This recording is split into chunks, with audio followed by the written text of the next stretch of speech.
پھر وہ لوگ مجھے اتنی اذیتیں دیتے کہ میں موت سے پہلے ہی مر جاتا۔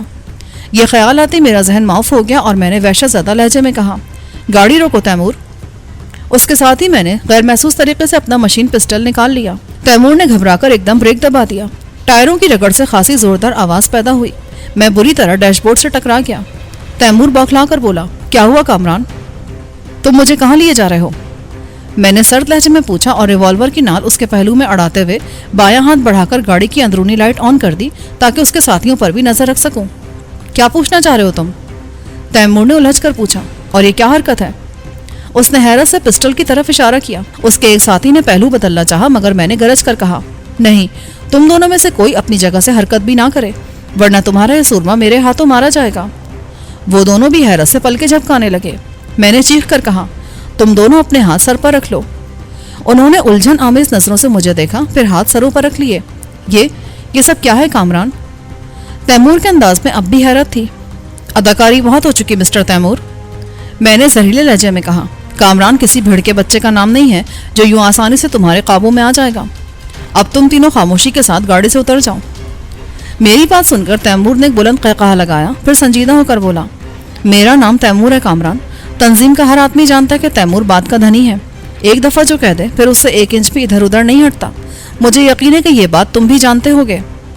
مجھے باتوں سے بہلانے کی کوشش مت کرو تیمور، میں نے تلخی سے کہا۔ بس اب ایک ایک کر کے گاڑی سے اتر جاؤ اور جا کر باس سے کہہ دینا کہ کامران اتنا احمق نہیں ہے جتنا اسے سمجھا جا رہا ہے۔ Are you serious Kamran?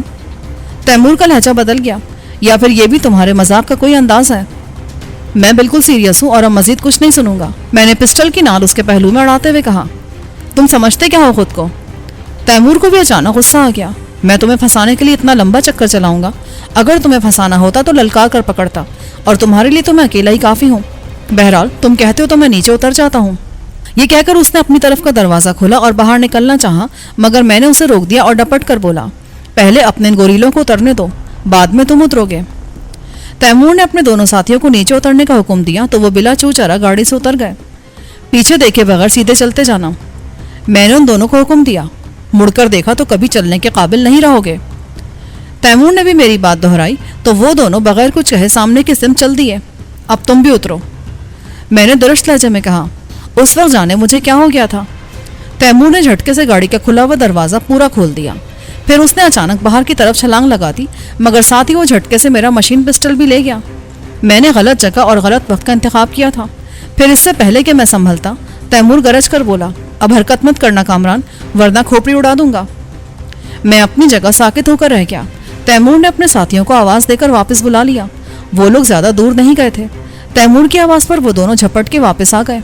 میں نے دیکھا کہ انہوں نے اپنے .45 کے لمبی نال والے خوفناک ریوالورز نکال لیے تھے جو سائلنسر کی وجہ سے مزید خوفناک لگ رہے تھے۔ ہم ایسی جگہ کھڑے تھے جہاں ٹریفک برائے نام تھی۔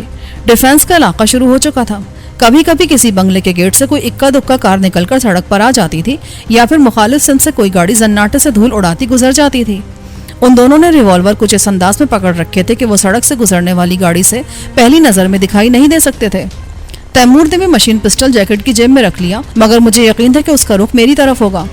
اب تم خاموشی سے باہر آ جاؤ، انور نے درشت لہجے میں کہا، ورنہ تم تو صرف دھمکی دیتے ہو، ہم گولی بھی مار دیتے ہیں۔ میں بے بسی سے ہونٹ کاٹتا باہر نکل آیا۔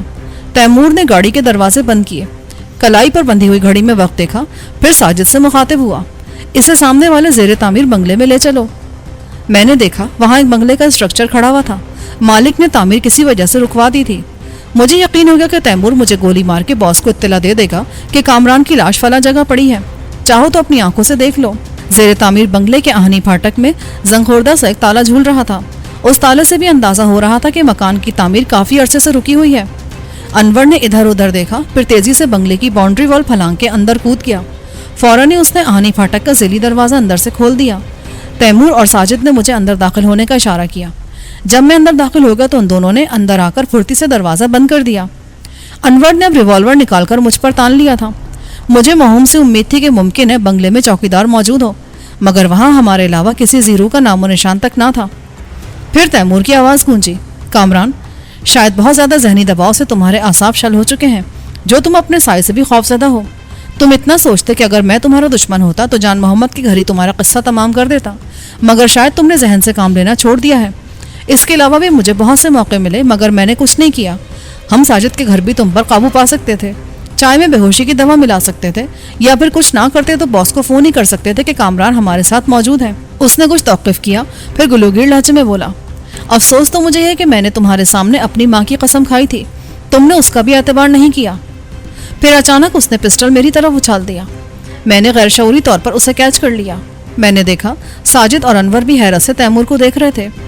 تیمور بھررائی آواز میں بولا, کامران اگر واقعی تم مجھ پر دشمن ہونے کا شبہ کر رہے ہو تو مجھے گولی مار دو. مجھے تو باس کے ہاتھوں یوں بھی مرتا ہے, آج نہیں تو کل اس کے آدمی مجھے ڈھونڈ نکالیں گے. پھر کیوں نہ آج ہی مر جاؤں. اول تو میں کسی کو دوست کہتا نہیں ہوں, اور ایک مرتبہ کہہ دوں تو پھر مرتے دم تک دوستی نبھاتا ہوں. پھر وہ ساجد اور انور سے مخاطب ہوا, تم لوگ بھی اپنے ریوالور پھینک دو, کچھ کرنے کی ضرورت نہیں ہے. ان دونوں نے الجھن آمیز نظروں سے تیمور کو دیکھا, پھر ریوالور پھینک دیے.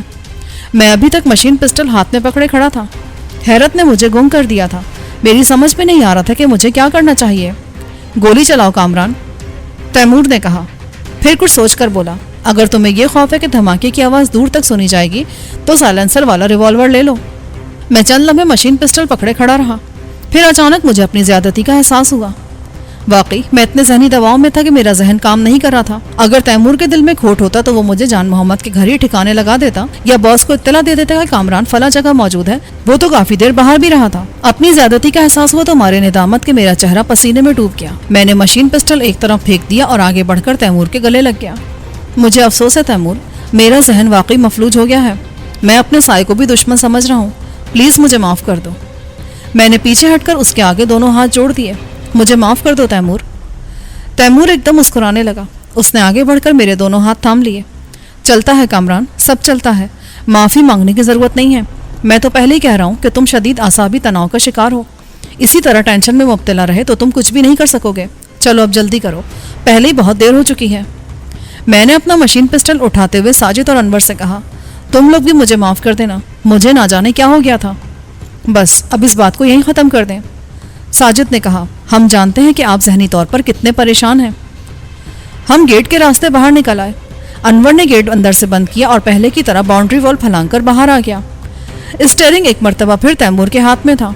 اس نے تیزی سے ایک موڑ کاٹتے ہوئے کہا, ہم بس پہنچنے ہی والے ہیں, میں گاڑی کو کچھ فاصلے پر پارک کروں گا. کچھ دور جا کر اس نے گاڑی روک دی. میں اور تیمور نیچے اتر آئے. ساجد اور انور نیچے اترے تو ان کی پیٹھ پر ٹورسٹ بیگ تھے اور ہاتھ میں ایک ایک بریف کیس ان دونوں نے ہماری طرف بڑھا دیے.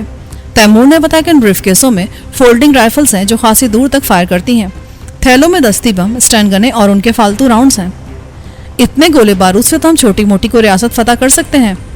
میں نے ہنس کر کہا, باس کے اس بنگلے کو بھی ریاست ہی سمجھو. تیمور سنجیدگی سے بولا, وہاں تنظیم کے کم از کم 22 مقامی اور غیر مقامی نمائندے موجود ہوں گے. ان کی حفاظت کے لیے اس سے کہیں زیادہ گارڈز ہوں گے, اور ضرورت پڑی تو وہ لوگ پولیس کو بھی طلب کر سکتے ہیں. یار اگر گلوریا کا مسئلہ نہ ہوتا تو میں اس بنگلے کو بم سے ہی اڑا دیتا. میں نے کہا, مگر گلوریا کی وجہ سے ہمیں محتاط رہنا پڑے گا. پھر میں نے کچھ سوچ کر پوچھا, یہ بتاؤ جس بنگلے میں گلوریا ہے تم نے وہ اندر سے دیکھا ہے؟ میں نے شاید پہلے بھی تمہیں بتایا تھا کہ میں اس بنگلے کو کئی دفعہ دیکھ چکا ہوں. تیمور ہنس کر بولا, مگر تمہارا ذہن تو گلوریا میں الجھا ہوا ہے. یار اس نے مجھے 2 دفعہ موت کے منہ سے نکالا ہے. میں اس کا یہ قرض بے باک کرنا چاہتا ہوں. مجھے اس سے کوئی دلچسپی نہیں ہے. تیمور نے ہنستے ہوئے کہا, یار وضاحت پیش کرنے کی کیا ضرورت ہے, میں نے تو یوں ہی ایک بات کہہ دی تھی. ویسے گلوریا ہے خاصی حسین. کچھ آگے جا کر تیمور کے حکم پر ساجد اور انور ہم سے کچھ فاصلے پر ہو گئے. پھر اچانک مجھے یہ خیال ہے کہ اگر باس کا کوئی آدمی یا باس خود یہاں سے گزرا تو وہ ہمیں دیکھتے ہی پہچان لے گا. ابھی تو پوری طرح اندھیرا بھی نہیں پھیلا تھا. میں نے اس خدشے کا اظہار تیمور کے سامنے کیا تو وہ اطمینان سے بولا, میں اس امکان پر پہلے ہی غور کر چکا ہوں. اس وقت ہم اس بنگلے کی پشت پر ہیں, غالباً اس طرف سے آمد و رفت نہیں ہوتی. اس کے باوجود ہمیں محتاط رہنا چاہیے. پھر وہ چلتے چلتے رک گیا اور ایک وسیع اور اس بنگلے کی طرف اشارہ کر کے بولا, یہ ہے وہ بنگلہ جہاں گلوریا کو رکھا گیا ہے. میں نے بغور اس بنگلے کا جائزہ لیا. میرا اندازہ تھا کہ اس کا رقبہ کم از کم 2000 گز تو ضرور ہوگا. باؤنڈری وال بہت اونچی تھی اور اس پر خاردار تار لگے ہوئے تھے. ممکن ہے تار میں کرنٹ بھی موجود ہو. عمارت کی پشت پر کوئی ایسا درخت بھی نہیں تھا جس کے ذریعے ہم اندر داخل ہو سکتے. میں نے تیمور سے کہا, یار حیرت انگیز بات ہے کہ اندر سے کتوں کی آوازیں نہیں آ رہی, ورنہ وڈیرے کے پاس تو ہزاروں کتے ہیں. پہلی بات تو یہ کہ یہ بنگلہ وڈیرے کی ملکیت نہیں ہے. دوسری بات یہ کہ اس وقت یہاں کتوں کی موجودگی کا کوئی جواز نہیں ہے. میٹنگ میں شریک ہونے والے رات میں یہاں قیام نہیں کریں گے. پھر سب سے بڑی بات ہے کہ کتے ہر محافظ سے مانوس نہیں ہیں. وہ محافظوں کے لیے مسئلہ بھی پیدا کر سکتے ہیں۔ میں اس دوران میں مسلسل ارد گرد کا جائزہ لے رہا تھا۔ اس بنگلے کے دائیں طرف جو بنگلہ تھا اس کی باؤنڈری وال بھی خاصی اونچی تھی اور اس کی سطح پر نوکیلے شیشے لگے ہوئے تھے۔ بائیں طرف البتہ ایسا بنگلہ تھا جس کی باؤنڈری وال اونچی تو تھی مگر اس کی سطح پر نہ تو خاردار تار تھے اور نہ ہی نوکیلے شیشے۔ سب سے بہترین بات یہ تھی کہ اس بنگلے میں 2-3 گھنے درخت بھی تھے جن کی شاخیں دور تک پھیلی ہوئی تھیں۔ ہم اگر کوشش کرتے تو درخت کی شاخوں کے ذریعے مطلوبہ بنگلے میں داخل ہو سکتے تھے۔ میں نے اس جگہ کا تفصیلی جائزہ لے کر تیمور کی طرف دیکھا۔ اس کے ہونٹوں پر مسکراہٹ تھی۔ اس نے ہنس کر کہا، اب تمہارا ذہن واقعی کام کرنے لگا ہے۔ کیا مطلب؟ میں نے حیرت سے پوچھا۔ مطلب یہ کہ تم درخت کی کسی شاخ کے ذریعے اس بنگلے میں داخل ہونا چاہتے ہو نا؟ جب تم اس جگہ کا جائزہ لے رہے تھے تو میں تمہارے چہرے کا جائزہ لے رہا تھا۔ میں بھی اسی نتیجے پر پہنچا ہوں مگر اس میں قباحت ہے۔ کیسی قباحت؟ میں نے الجھ کر پوچھا۔ بنگلے کی چھت پر بھی باس کے محافظ ہوں گے، ہم ان کی نظروں سے بچ نہیں سکیں گے۔ اس کے علاوہ اندر داخل ہونے کا کوئی طریقہ اور نہیں ہے۔ میں نے جواب دیا، یہ رسک تو ہمیں لینا ہی پڑے گا۔ یہ کہتے ہوئے میری نظریں مسلسل ادھر ادھر بھٹک رہی تھیں۔ پھر میں نے پرجوش انداز میں کہا، ٹیلی فون کا یہ پول دیکھ رہے ہو؟ تیمور نے پول کی طرف دیکھا تو اس کی آنکھیں چمکنے لگیں۔ پھر وہ بولا، ہم ساجد انور کو اس پول پر چڑھا دیں گے۔ چھت پر سے باس کے کسی گارڈ نے دیکھا بھی تو وہ یہی سمجھے گا کہ ٹیلی فون ڈپارٹمنٹ کا کوئی لائن مین پول پر چڑھا ہوا ہے۔ پول پر چڑھنے والا وہاں سے محافظ پر بے آواز فائر بھی کر سکتا ہے۔